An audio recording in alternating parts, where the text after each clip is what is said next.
Hi guys, Cornell's back. Today I'm going to read Ezekiel 39 to 43, Psalm 41, and Proverbs 11. Let's get started. Son of man, prophecy against Gog. Tell him, the Lord and King says, Gog, I am against you. You are the chief prince of Meshach and Tubal. I will turn you around. I will drag you along. I will bring you from the far north. I will send you against the mountains of Israel. They will knock your bow out of your left hand. I'll make your arrows drop into you from your right hand. You'll fall dead on the mountain. Son of Israel, you and all your troops will die there. So will the nations that join you. I'll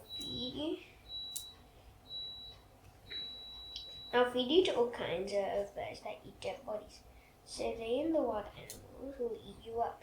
You will fall dead in the open field. I have spoken, and answers the Lord. I'll send fire on the land of Magog. It will burn up the people who live in safety on the coast, so they will know that I am the Lord. I will make my holy name known among my people Israel. I will no longer let them treat my name as if it were not holy. Then the nations will know that I am the Holy One in Israel. I am the Lord. The day I will judge you is coming. You can be sure of it, and answers the Lord, King. It is the day I was speaking about. At that time, those who live in the towns of Israel will go out and light a fire. They will use it to burn up the weapons. That includes small and large shields. It also includes bows and arrows, war clubs and spears. It will take 7 years to burn all of them up. People will not gather wood from the fields. They will not cut down the forests. Instead, they will burn the weapons, and they will rob those who robbed them. They will steal from those who stole from them, and answers the Lord King. Gog, at that time I will bury you in a grave in Israel. It will be the valley where people travel east of the Dead Sea. It will block the path of travelers. That's because you and your huge armies will be buried there. So it will be called the Valley of Gog's armies. It will take 7 months for the Israelites to bury the bodies. They will do this to make the land clean again. All the people in the land will bury them.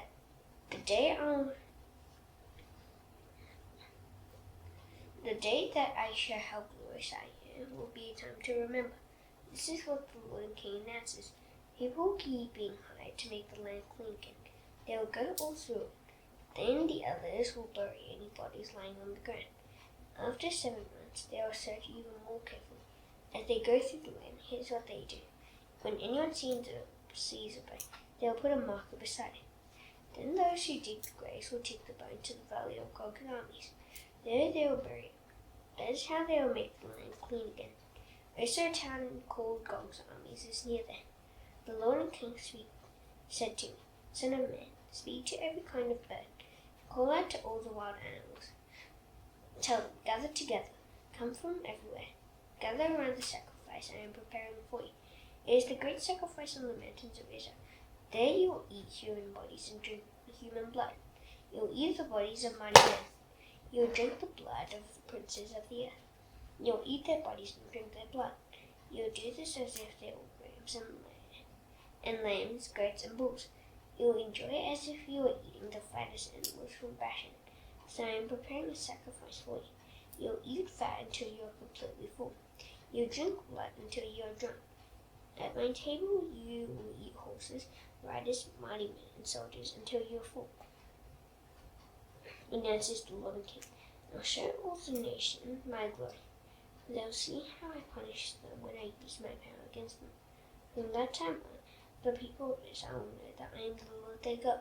The nations will know that the people of Israel were taken away as prisoners, because they sinned against me.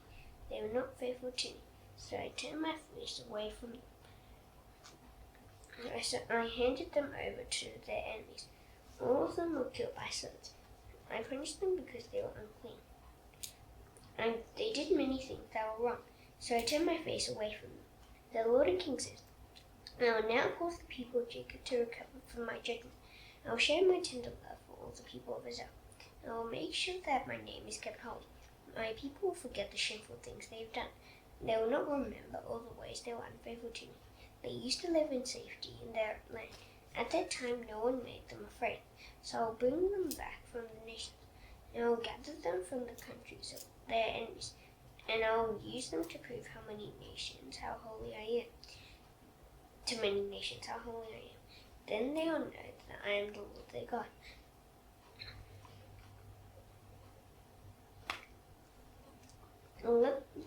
I let the nations take my people away as prisoners, but now I will bring them back to their own land. I will not leave anyone behind. I will no longer turn my face away from the people of Israel. I will pour out my spirit on them, and as is the Lord and King. It was the 14th year after Jerusalem had been captured. We had been brought to Babylon as prisoners. It was the 10th day of the month near the beginning of the 25th year after that. On that day, the power of the Lord came on me. He took me back to my land. In vision that God gave me, he brought me to the land of Israel. He set me on a very high mountain. Some buildings were on the south side of it. They looked like a sea. He took me there. I saw a man who appeared to be made out of bronze. He was standing at the gate of the outer courtyard. He was holding a linen measuring tape and a measuring rod. The man said to me, "Son of man, look carefully and listen closely. Pay attention to everything I show you. That is why the Lord brought you here. Tell the people of Israel everything you see." I saw a wall that completely surrounded the temple area. The measuring rod in the man's hand was 11 feet long. He measured the wall with it. The wall was as thick and as high as one measuring rod. Then the man went to the east gate. He climbed its steps. He measured the gateway. It was 1 rod wide. The rooms where the guards stood were 1 rod long and 1 rod wide. The walls between the rooms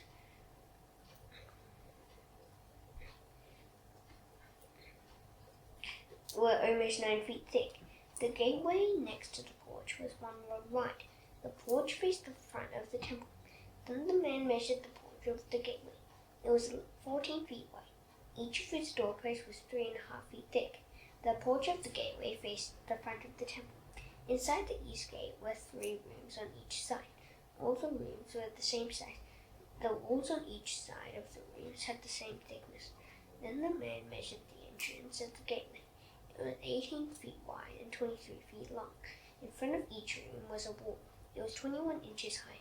The rooms measured 11 feet on each side. Then he measured the gateway from the back wall of one room to the back wall of the room across from it. It was 14 feet from the top of one wall to the top of the other. He measured along the front of the side walls all around the inside of the gateway. The total was 105 feet. That didn't include the porch that faced the courtyard. It was 88 feet from the entrance of the gateway to the far end of its porch. The rooms and their side walls inside the gateway had narrow openings on top of them. So did the porch. All the openings faced the inside. The front of each side wall was decorated with a palm tree. Then the man brought me into the outer courtyard. Then I saw some rooms and a sidewalk. They had been built all around the courtyard. Along the sidewalk were 30 rooms. The sidewalk went all the way up to the sides of the gateways. It was as wide as they were long. This was the lower sidewalk. Then he measured from the inside of the lower gateway to the outside of the inner courtyard. The east side measured 175 feet. So did the north side. Then the man measured the north gate. He wanted to show me how long and wide it was. The gate led me into the outer courtyard. It had 3 rooms on each side. Their side walls and porch measured the same as the ones at the first gateway. They measured 88 feet long and 44 feet wide. Its openings, porch, and palm tree. The decorations measured the same as the ones at the east gate. 7 steps led up to the north gate. Its porch was across from them. The inner courtyard had a gate. It would face the gate on the north. It was just like the east gate. He measured from one gate to the one across from it. The total was 175 feet. Then the man led me to the south side of the courtyard. There I saw the south gate. He measured its doorposts and porch. They measured the same as the others. The gateway and its porch had narrow openings all around. The openings were the same as the others had. The side walls and porch measured 88 feet long and 44 feet wide. 7 steps led up to it. Its porch was across from them. The front of each side wall was decorated with a palm tree. The inner courtyard also had a gate that faced south. A man had measured from this gate to the outer gate on the south side. The total was 175 feet. Then the man brought me into the inner courtyard. We went through the south gate. He measured it. It was the same size as the others. Its rooms, side walls, and porch measured the same as the ones at the outer gateways. The gateway and its porch had openings all around. The side walls and porch measured 88 feet long and 44 feet wide. The porches of the gateways around the inner courtyard were 44 feet wide and 9 feet long. Its porch faced the outer courtyard. Palm trees decorated its doorpost. 8 steps led up to it. The man brought me to the east side of the inner courtyard. There he measured the gateway. It was the same size as the others. Its rooms, side walls, and porch measured the same as the ones at the outer gateways. The gateway and its porch had openings all around. The side walls and porch measured 88 feet long and 44 feet wide. Its porch faced the outer courtyard. Each doorpost was decorated with a palm tree. 8 steps led up to the porch. Then the man brought me to the north gate. He measured it. It was the same size as the others. Its rooms, side walls, and porch measured the same as the ones at the other gateways. It had openings all around. The side walls and the porch measured 88 feet long and 44 feet wide. The porch faced the outer courtyard. Each doorpost was decorated with a palm tree. 8 steps led up to the porch. A room with a doorway was by the porch of each inner gateway. The burnt offerings were washed there. On each side of the porch of the gateway were 2 tables. The burnt offerings were killed on them. So were the sin offerings and guilt offerings. 2 more tables were by the outer wall of the gateway porch. They were near the steps at the entrance of the north gateway. 2 more tables were on the other side of the steps. So there were 4 tables on each side of the gateway. The total number of tables was 8. Animals for sacrifice were killed on all of them. There were also 4 other tables for the burnt offerings. They were made out of blocks of stone. Each table was 2.5 feet long and 2.5 feet wide, and each was almost 2 feet high. Then the tools for killing the burnt offerings and other sacrifices were placed on them. Large hooks hung on the walls all around. Each was 3 inches long. The meat of the offerings was placed on the tables. Near the inner gate was 2 rooms. They were in the inner courtyard. One room was next to the north gate. It faced south. The other one was next to the south gate. It faced north. The man said to me, "The room that faces south is for the priests who guard the temple. The one that faces north is for the priests who guard the altar. All these priests are the sons of Zadok. They are the only Levites who can approach the Lord to serve him." Then the man measured the courtyard. It was square. It measured 175 feet long and 175 feet wide, and the altar was in front of the temple. The man brought me to the porch of the temple. He measured the doorposts of the porch. Each of them was almost 9 feet wide. The entrance was 24.5 feet wide. Each of the side walls was a little over 5 feet wide. The porch was 35 feet wide. It was 21 feet from front to back. It was reached by some stairs. Pillars were on each side with the doorpost. Then the man brought me to the main hall. There he measured the doorposts. Each of them was 11 feet wide. The entrance was 18 feet wide. Each of its side walls was almost 9 feet wide. He also measured the main hall. It was 70 feet long and 35 feet wide. Then he went into the most holy room. There he measured the doorposts at the entrance. Each one of them was 3.5 feet wide. The entrance itself was 11 feet wide. Each of its side walls was a little over 12 feet wide. He also measured the most holy room. It was 35 feet long and 35 feet wide. He said to me, "This is the most holy room."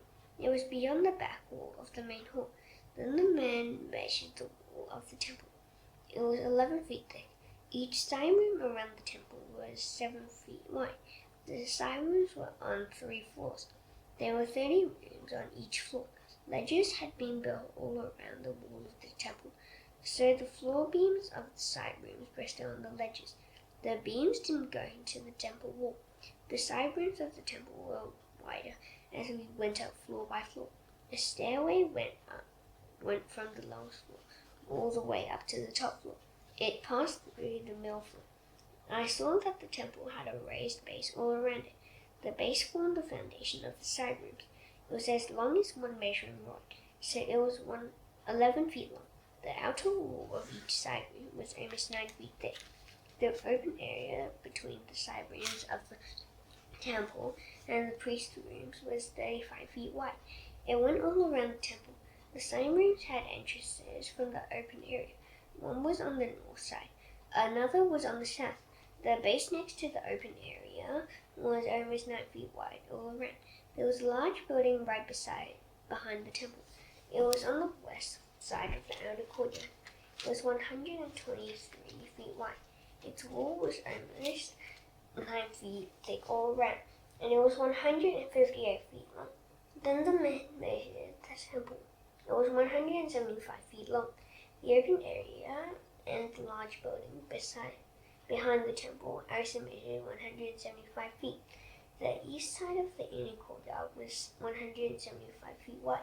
That included the front of the temple. Then the man measured the building that was on the west side of the outer courtyard. It was behind the temple. It was 175 feet long. That included the walkways of the building on each side. The main hall and the most holy room were covered with wood, and the porch that faced the inner courtyard was covered with wood. So were the gateways, narrow openings, and walkways around these three places. There were gateways, and everything beyond them were covered with wood. The floor, the wall up to the openings, and the openings themselves were also covered. The area from above the outside of the entrance to the most holy room was decorated. There were also decorations all around the walls of the most holy room. Carved cherubim and palm trees were used in the decoration. Each cherub had a palm tree next to it, and each palm tree had a cherub next to it. Each cherub had 2 faces. One was the face of a human being. It looked toward the palm tree on one side. The other was the face of a lion. It looked toward the palm tree on the other side. The decorations were carved all around the whole temple. Cherubim and palm trees decorated the wall of the main hall. They were carved from the floor all the way up to the area above the entrance. The main hall had a door frame shaped like a rectangle. So did the most holy room. The one altar stood in the main hall. It was a little over 5 feet high. It was 3.5 feet long and 3.5 feet wide. Its corners, base, and sides were made out of wood. The man said to me, "This is the table that stands in front of the Lord." The main hall had double doors. So did the most holy room. Each door had 2 parts that could swing back and forth. Cherubim and palm trees were carved on the doors of the main hall. The decorations were like the ones on the walls. A wooden roof went out beyond the front of the porch. The side walls of the porch had narrow openings on top of them. Palm trees were carved on each side. A wooden roof went out beyond the entrance to each side room of the temple. Then the man led me north into the outer courtyard of the temple. He brought me to the rooms that were across from the inner courtyard. They were across from the outer wall of the temple on the north side. The rooms were in a building north of the temple. The building had a door that would face north. It was 175 feet long. It was 88 feet wide. One row of rooms was next to the inner courtyard. The other row was across from the sidewalk of the other courtyard. Each room was 35 feet long. Walkways in front of each row faced each other on all 3 floors. Between the 2 rows was an inner sidewalk.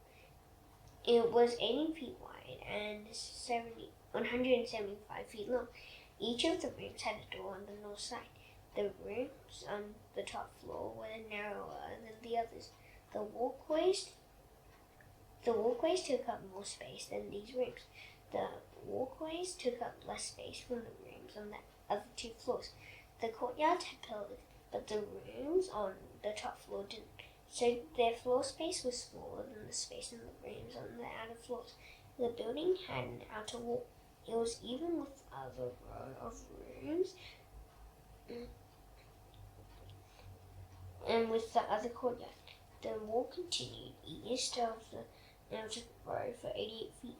So there were 2 rows of rooms. The row next to the outer courtyard was 88 feet long.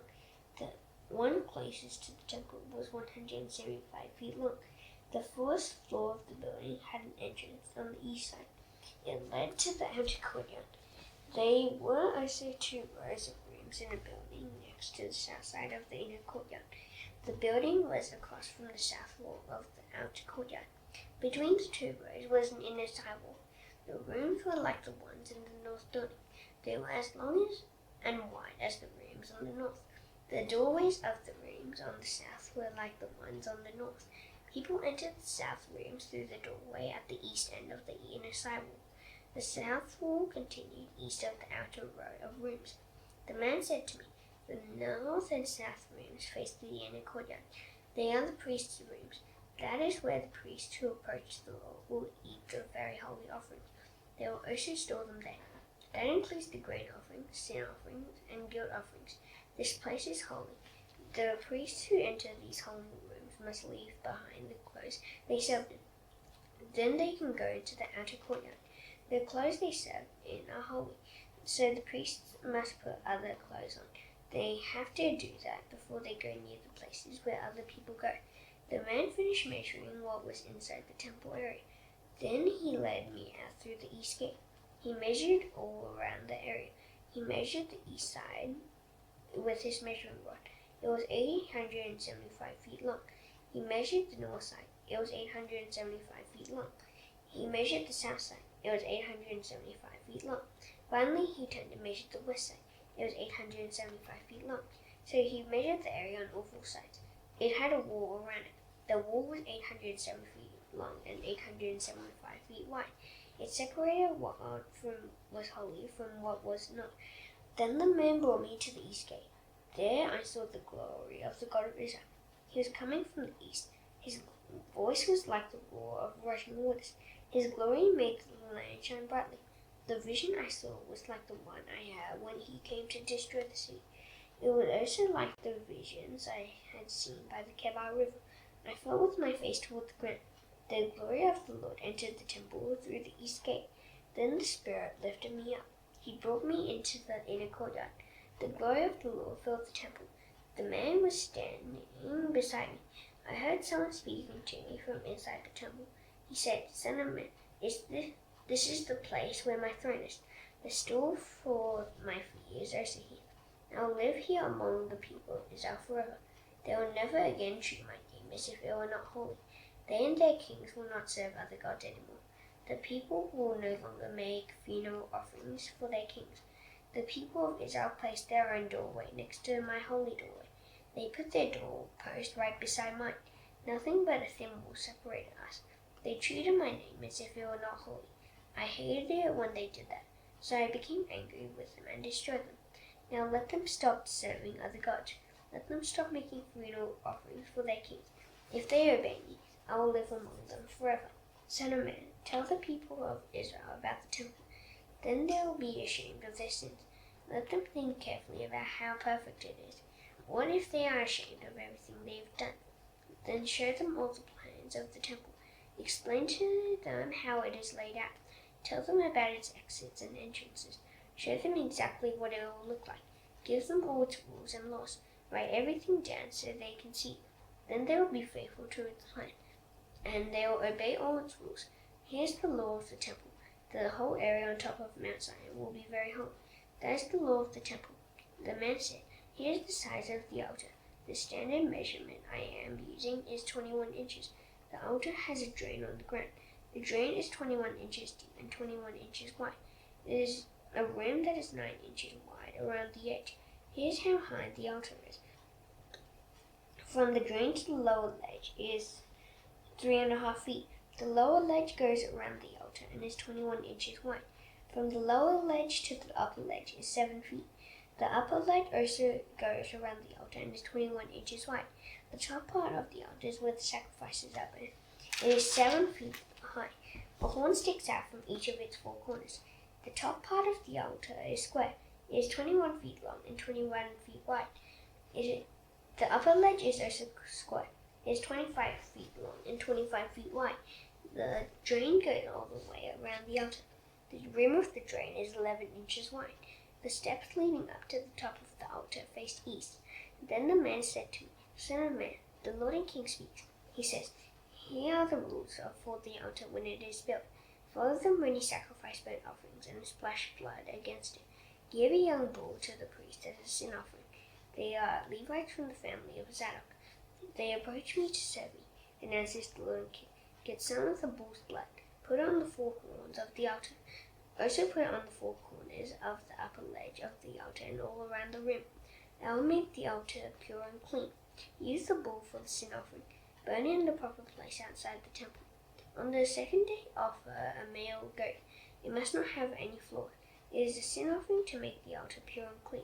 So do the same thing with the goat that you did with the bull. When you finish making the altar pure, offer a young bull and a ram from the flock. They must not have any flaws. Offer them to me.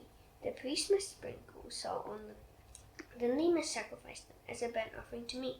Provide a male goat each day for 7 days. It is a sin offering. Also provide a young bull and a ram from the flock. They must not have any flaws. For 7 days the priest must make the altar pure and clean. That is how they will set it apart to me. From the 8th day on, the priest must bring your burnt offerings and friendship offerings. They must sacrifice them on the altar. Then I will accept you, and answers the Lord and King. Proverbs 11.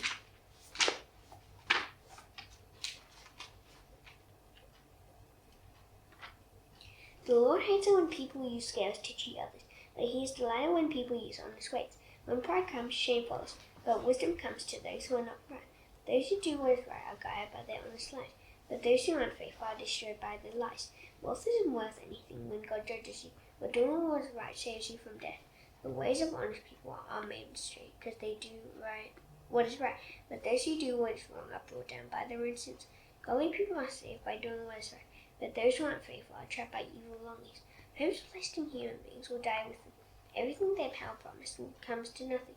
Those who do right are saved from trouble, but trouble comes on those who do wrong. With their words, ungodly people destroy their neighbors, but those who do what is right escape because of their knowledge. When those who do right succeed, their city is glad. When those who do wrong die, people shout for joy. The blessing of honest people builds up a city, but the words of sinners destroy it. Whoever makes fun of their neighbor has no sense, but the one who is understanding controls their tongue. Those who talk about others will tell secrets, but those who can be trusted keep the secrets of others. Without guidance, a nation falls, but many good advisors can bring victory to a nation. Whoever promises to pay for what someone else owes will certainly suffer, but a person who doesn't agree to pay someone else's bill is safe. A woman who has a kind heart gains honor, but men who are not kind gain only wealth. Those who are kind benefit themselves, but mean people bring ruin on themselves. An evil person really earns nothing, but the one who plans what is right will certainly be rewarded. Surely right living leads to life, but whoever runs after evil finds death. The Lord hates those whose hearts are twisted, but he is pleased with those who live without blame. You can be sure that sinners will be punished, and you can also be sure that godly people go free. A beautiful woman who has no sense is like a gold ring in a pig's nose. What godly people long for ends only in what is good, but what sinners hope for ends only in God's anger. One person gives freely but gets even richer. Another person doesn't give what they should but gets even poorer. Anyone who gives a lot will succeed. Anyone who renews others will be renewed. People will ask for bad things to happen to those who store up grain for themselves, but people ask for God's blessing on those who are willing to sell. Anyone who looks for what is good will be blessed, but bad things will happen to a person who plans to do evil. Those who trust in their riches will fall, but those who do right will be as healthy as a green leaf. Those who bring ruin on their families will receive nothing but wind, and foolish people will serve wise people. The fruit that godly people bear is like a tree of life, and those who are wise save lives. Godly people get what they should get on earth, so ungodly people and sinners will certainly get what they should get. Psalm 41. Blessed are those who care about weak people. When they are in trouble, the Lord saves them. The Lord guards them and keeps them alive. They are counted among those who are blessed in the land. The Lord won't hand them over to the wishes of their enemies. The Lord will take care of them when they are lying sick in bed. He will make them well again. I said, Lord, have mercy on me. Heal me because I have sinned against you. My enemies are saying bad things about me. They say, when will he die and his name be forgotten? When one of them comes to see me, he says things that aren't true. At the same time, he thinks of lies to tell against me. Then he goes out and spreads those lies around. All my enemies whisper to each other about me. They want something terrible to happen to me. They say, he is sick and will die very soon. He'll never get up from his bed again. Even my close friend, someone I trusted, has failed me. I even share my bread with him.